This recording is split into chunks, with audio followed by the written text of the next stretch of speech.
মেয়ের ছবি ঝুলিয়ে রেখেছে। মাশাআল্লাহ, মুসলিম চাইতে হিন্দু এই দিক দিয়ে ভালো, এই দিক দিয়ে ভালো। আমার কথা বোঝার চেষ্টা করবেন। হিন্দু কোনোদিনই মুসলিম চাইতে ভালো না, কিন্তু এই দিক দিয়ে ভালো যে কমপক্ষে সে ধর্মকে প্রাধান্য দিয়েছে, তার বাতিলকে প্রাধান্য দিয়েছে। তার বাতিল ধর্ম, বাতিল ধর্মকে প্রাধান্য, আপনার হক ধর্মকে আপনি প্রাধান্য দিতে পারলেন না। হ্যাঁ, যে আপনি আপনার টাকে কোরআনুল কারীম রাখবেন, ইসলামিক ক্যাসেট রাখবেন, সিডি রাখবেন আর শুনবেন, এইটুকুই করতে পারলেন না আপনি। আপনার ছেলে মেয়েদের হারাম ছবি ঝুলিয়ে রেখেছেন, যার কারণে ওখানে ফেরেশতা আসবে না। যাই হোক, এরকম যদি মূর্তি ছবি থাকে তাহলে কর্মকর্তাদের জানিয়ে দিতে পারেন, এর জন্য আমার সাথে যোগাযোগ করতে পারেন। হাইয়াতুল আমর বিল মারুফ এখানে আছে, এখানে কোনো ভিলাতে কোনো বিল্ডিং এ জায়েজ নাই যে এখানে দেবী দেবতার মূর্তি, ওই দেবী দেবতার মূর্তি ঝুলিয়ে রাখবে, অথবা আর কারো মূর্তি ঝুলিয়ে রেখে পূজা করবে। হ্যাঁ, কবর মাজারের হোক অথবা আরো কিছুরই হোক পূজা করবে, এটি জায়েজ না, এখানে নিষেধ আছে। সুতরাং জানিয়ে দিতে পারেন, বা আমার কাছ থেকে টেলিফোন নম্বর নিয়ে যেতে পারেন, তারপরে তাদেরকে জানিয়ে দেন। ইনশাআল্লাহ তাআলা এগুলি ফরজ কাজ। যেখানে অন্যায় হচ্ছে, অন্যায় বাধা দিতে হবে, হাত দ্বারা বাধা দিতে হবে। হাত দ্বারা আমরা পারবো না, কথার দ্বারা বাধা দেবো, আমরা কথা পৌঁছে দেবো মালিক কর্মকর্তাদের কাছে যে এরকম অন্যায় কাজ হচ্ছে, দেবী দেবতার পূজা হচ্ছে করে। আর শেষ স্তর হচ্ছে যে অন্তর থেকে ঘৃণা করে বাধা দেওয়া। কিন্তু আলহামদুলিল্লাহ মুখে বলার তৌফিক আছে। সৌদি আরবে যদি মুখে বলে অন্যায় বাধা না দেবেন, তো দেশে গিয়ে কি করবেন আপনি? যখন ভারতে যাবেন তখন অনেক ক্ষেত্রে বাধা হবে, অন্তর থেকে ঘৃণা করে বাধা দিতে হবে। অন্তর থেকে ঘৃণা করতে হবে মূর্তি পূজাকে, কবর পূজাকে অন্তর থেকে ঘৃণা করে বাধা দিতে হবে। আপনি হয়তো মুখে বলতে পারছেন না, হয়তো এরকম হইতে পারে, কিন্তু আপনি এখানে যদি না বলেন তাহলে কালকে আমাদের কি জবাব দেবেন আল্লাহর কাছে?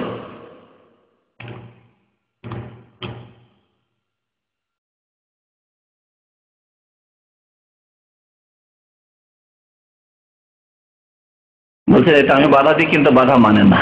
বাধা মানবে কি? আপনি তো পাপ করেছেন, ছবি ঝুলিয়ে রেখেছেন। ছবি হচ্ছে শিরকের কারণ, সে আপনার ছেলের ছবিও কার যাই হোক।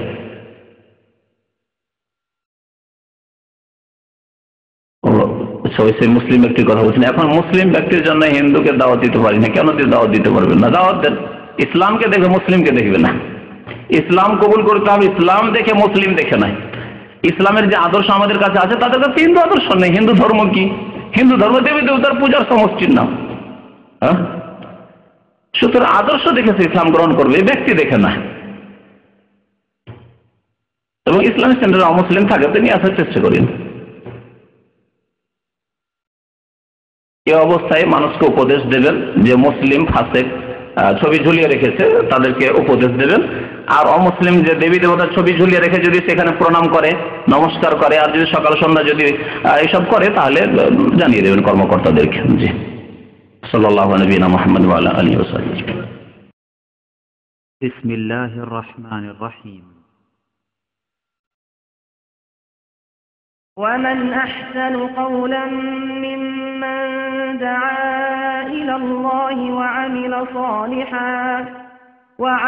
صالحا وقال إنني من المسلمين.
السلام عليكم ورحمة الله وبركاته.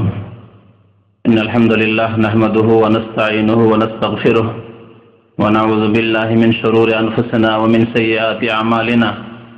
من يهده الله فلا مضل له ومن يضلله فلا هادي له. وأشهد أن لا إله إلا الله وحده لا شريك له وأشهد أن محمدا عبده ورسوله يا أيها الذين آمنوا اتقوا الله حق تقاته ولا تموتن إلا وأنتم مسلمون يا أيها الناس اتقوا ربكم الذي خلقكم من نفس واحدة وخلق منها زوجها وبث منهما رجالا كثيرا ونساء واتقوا الله الذي تساءلون به والأرحام إن الله كان عليكم رقيبا يا أيها الذين آمنوا اتقوا الله وقولوا قولا سديدا يصلح لكم أعمالكم ويغفر لكم ذنوبكم ومن يطع الله ورسوله فقد فاز فوزا عظيما أما بعد فإن خير الحديث كتاب الله وخير الهدي هدي محمد صلى الله عليه وسلم وشر الأمور محدثاتها وكل محدثة بدعة وكل بدعة ضلالة وكل ضلالة في النار أعوذ بالله من الشيطان الرجيم بسم الله الرحمن الرحيم والذين لا يشهدون الزور وإذا مروا باللغو مروا كراما মহান আল্লাহর সমস্ত প্রশংসা যে আল্লাহ পাক রব্বুল আলামিন আমাদের জন্য ভালো কাজ, ভালো কথা, ভালো বস্তুকে হালাল করেছেন এবং যেসব বস্তু, যেসব কথাই, যেসব কাজে আমাদের ক্ষতি সাধন করে সেসবকে আল্লাহ পাক আমাদের উপর হারাম করেছেন। তার একটি বিষয় হচ্ছে গান বাজনা। গত সপ্তাহে গান বাজনা সম্পর্কে আলোচনা হয়েছে এবং তাতে গান বাজনা যে হারাম এর পক্ষে 4টি দলিল পেশ করা হয়েছে। কোরআন থেকে এবং হাদিসেরও একটি দলিল পেশ করা হয়েছে। আজকে বাকি কয়েকটি দলিল প্রমাণ আপনাদের সামনে পেশ করব। গান বাজনা যে হারাম, গান বাজনা যে মানুষের চরিত্র ধ্বংস করে, মানুষের ঈমান নষ্ট করে, মানুষের কোরআনুল কারীমের সাথে যে ভালোবাসা একজন মুসলিমের হওয়া ফরজ তা নষ্ট করে এবং ভালোবাসা জন্মায় গান বাজনার উপর যখন, তখন কোরআনুল কারীমের উপর, আল্লাহ পাকের বাণীর উপর ঘৃণা সৃষ্টি হয়ে যায় এবং ধীরে ধীরে কোরআনুল কারীম থেকে, কোরআন কারীমের আদর্শ থেকে, কোরআন কারীমের তিলাওয়াত থেকে দূরে সরে যায়। এছাড়াও বহু ক্ষতির দিক রয়েছে দিন এবং দুনিয়ার। আর আজকে যেহেতু আরবি মাসের শেষ সপ্তাহ, শেষ মঙ্গলবার, সুতরাং আপনাদের প্রশ্নের উত্তর দেব। তাই প্রশ্ন সম্পর্কে আমার মনে হয় গান বাজনার উপরে অনেক প্রশ্ন হতে পারে। তো যদি আপনারা চিন্তা করে গান বাজনা সংক্রান্ত প্রশ্নগুলি করেন তাহলে এই বিষয়টা আরো পারফেক্ট হয়ে যাবে। এই বিষয়ে যে দিকগুলির উপর হয়তো আলোকপাত এখনো হয়নি, অথবা আজকে সংক্ষিপ্ত আলোচনা তো হয়তো সেই দিকগুলি আসবে না আমার আলোচনায়, সেগুলি আপনাদের প্রশ্নের মাধ্যমে ইনশাআল্লাহ তাআলা চলে আসবে, আশা করি, যদি সেগুলির উত্তর হয়ে যায়। তো আল্লাহ পাক রব্বুল আলামিন গান বাজনাকে যে হারাম করেছেন তার দলিলগুলির একটি দলিল নবী করিম সাল্লাল্লাহু আলাইহি ওয়াসাল্লামের হাদিস, যে হাদিসটি রয়েছে তিরমিজিতে এবং ইমাম তিরমিজি হাদিসটিকে হাসান বলেছেন। আল্লামা আলবানী রাহমাতুল্লাহ আলাইহি হাদিসটিকে হাসান বলেছেন। জাবির ইবনে আব্দুল্লাহ রাদিয়াল্লাহু তাআলা আনহু হাদিসটি বর্ণনা করছেন। বলছেন নবী করিম সাল্লাল্লাহু আলাইহি ওয়াসাল্লাম একদিন আব্দুর রহমান বিন আউফ রাদিয়াল্লাহু তাআলা আনহুর হাতে হাত দিয়ে চলতে আরম্ভ করলেন। আখাযান নবী সাল্লাল্লাহু আলাইহি ওয়াসাল্লাম বিয়াদি আব্দুর রহমান বিন আউফ ফানতালাকা বিহি।